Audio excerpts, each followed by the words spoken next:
আমি চলে এলাম অক্ষয় সেলুনে, মুখ ফুক দেখে নিলাম চুল ফুল ঠিক আছে কি না। তো এদিকে দেখছি অক্ষয় খুব কাজে ব্যস্ত, নিজেকে কাজে ব্যস্ত করে রেখেছে। পুজোর টাইম দেখতে দেখতে আমার ট্রেন চলে এলো। ট্রেন আজকে প্রায় 10-15 মিনিট লেট ছিল, অনেকটাই লেট ছিল। আকাশের ওয়েদার খুব খারাপ। সঙ্গে সঙ্গে আমি উঠে পড়লাম ট্রেনে। ট্রেন রওনা দিল শ্রীরামপুরের দিকে। আমি স্যাট করে শ্রীরামপুরে নেমে পড়লাম। ভাই লোকেদের সাথে দেখা, দেখছি সবাই আজকে চলে এসছে। সঙ্গে সঙ্গে আসার পর আমি চলে গেলাম পুরো টোটো স্ট্যান্ডে। টোটো স্ট্যান্ডে দেখতেই পাচ্ছ রাস্তাঘাটে প্রচুর ভিড়। শ্রীরামপুর মার্কেট, সামনে দুর্গা পুজো, শপিং করছে সবাই। আর এইদিকে রাস্তায় এতটাই জাম যে আমাদের টোটো যাচ্ছিল না। আর এই আজকে আমাদের হোম গ্রাউন্ড মাঠ, যেখানে আমরা আজকে খেলবো।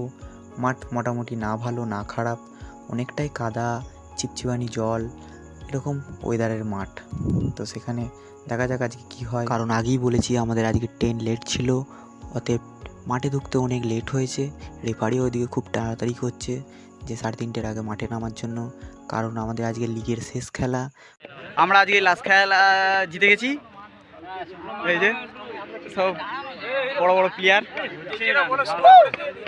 কে গোল করেছে? কে এই যে আমরা গোল করে জিতে গেছি। আইসেলে পুরো একদম আইসেলে ঢুকে গেছি। স্টপারটা এই যে আমার স্টপার দাদা। কেমন লাগছে বলো?